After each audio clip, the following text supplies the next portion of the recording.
Hey class, today we're going to continue on with chapter 4. Now that we've talked about the skin, we're going to move on to appendages of the skin. Again, this section is a little long from your textbook, so if you don't understand something, please make sure that you're either rewatching the video or coming up and asking me questions. With that, let's get started. So besides the skin, the integumentary system also consists of things called appendages of the skin. Each of these appendages arise from the epidermis, and they play a unique role in maintaining homeostasis. The four that we're going to talk about are cutaneous glands, hair follicles, and nails. Now, one thing I did mention on the previous slide is that they all arise from the epidermis, means that they are created in the epidermis. One thing you're going to notice from this picture, though, is that these appendages of the skin are actually located down here in this region, which, if you look at the picture, is your dermis. And that is because while they are created or come from the epidermis, they are pushed down into the deeper layers. So to give this little picture a little bit more perspective, what we're going to do is first I'm going to point out the things that we have already learned. We have already learned about the epidermis, which is your superficial layer of your skin. The second layer is your dermis, which can be divided into your papillary layer, which again give you your fingerprints that you see over here. And the other layer is going to be your reticular layer.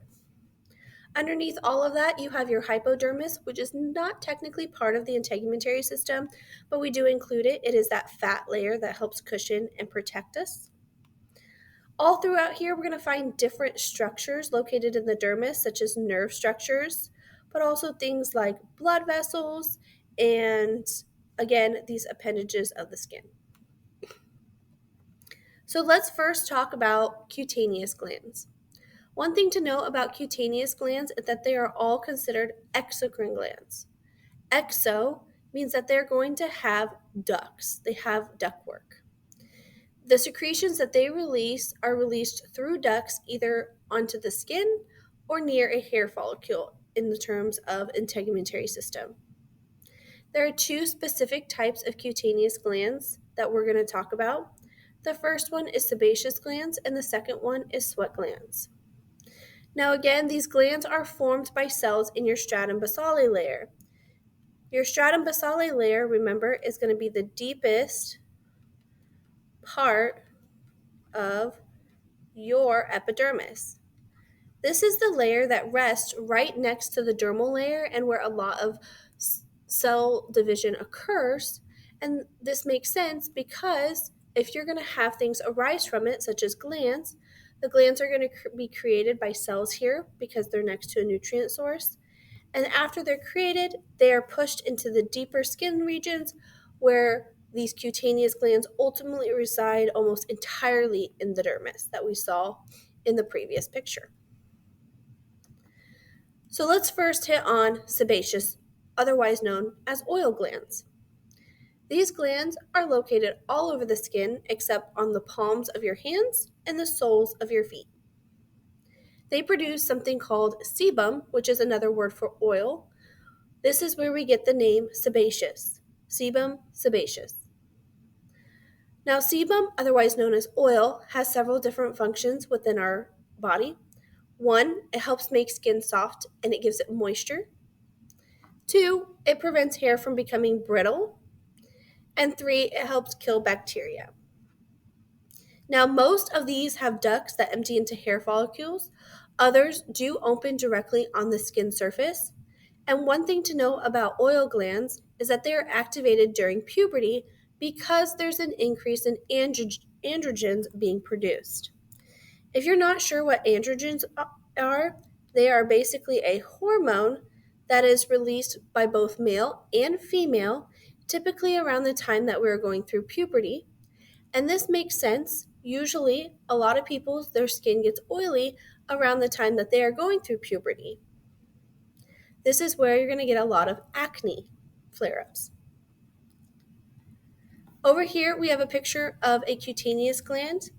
On the model, they labeled the sebaceous gland here Again, it's connected to a hair follicle, so this one's going to empty into a hair follicle where it's going to prevent hair from being so brittle and from snapping. Over here, this side gives you a clearer view, so here it's attached and here it's attached. Down below, we have a photomicrograph. This big part right here is labeled as the hair follicle, but if you look over here to the side, the secretory cells, this is going to be the part that releases the oil that will help prevent that hair from becoming brittle. Now, with anything, there can be an overproduction, there can be a blockage, or there can be an underproduction of any kind of secretion or hormone. So the first one we're going to talk about is acne. Acne occurs whenever sebaceous or oil glands are blocked. This results in an active infection of our sebaceous glands. Now, they can go two different routes. The first route is you can get a blackhead, and this occurs whenever that material in the acne is allowed to oxidize. In other words, it actually begins to darken and it dries. Whiteheads, on the other hand, occur when the material of the acne does not dry or darken. And most of the time you recognize whiteheads, and those are the ones that some people love to pop. Now, if you get saboria, or also known as cradle cap, this usually occurs in most infants, and this is because there is an overactivity of sebaceous glands. They're not necessarily blocked, there's just so much oil being produced. First, usually in infants, this begins as pink raised lesions that gradually form a yellow to brown crust, and they are going to slosh off like oily scales and look like dandruff within an infant's hair. Most of the time, this is very curable. Put lotion on there. They have different medications you can also put on the head to help prevent this as well. The second type of cutaneous gland that we're going to learn about are called sweat glands. They also go by the name pseudophorus. They produce the secretion of sweat, and they are widely distributed in our skin. There are two types of pseudophorus glands, or otherwise known as sweat glands. The first one are echron glands, and the second is apocrine glands. So if we first focus on echrane glands, these are going to be a lot more numerous than the other, and they are found all over the body. These are usually active and working all throughout life from the moment you are born, and these open via ducts to sweat pores on the skin surface. So that's another big difference. This goes to the skin's surface. The sweat that this one releases is more of an acidic type of sweat. It has water, salts, vitamin C, some metabolic waste, and lactic acid in it. Again, we mentioned metabolic waste because in the beginning chapters, we talked about how the integumentary system does help with excretion, and here it excretes metabolic waste in the form of sweat. Now, I did mention that the sweat was slightly acidic, and this is awesome because it does help it perform one of the two functions we're going to talk about. Acidic sweat helps it function by inhibiting the growth of certain bacteria on the skin. Also, echrane glands also function in both temperature regulation. What happens is there are nerve endings within our skin that whenever it gets too hot, tells them to secrete sweat, and these echrane glands release sweat that is then evaporated off the skin surface and carried away, and as it's carried away, it takes large amounts of body heat with it to help cool us down.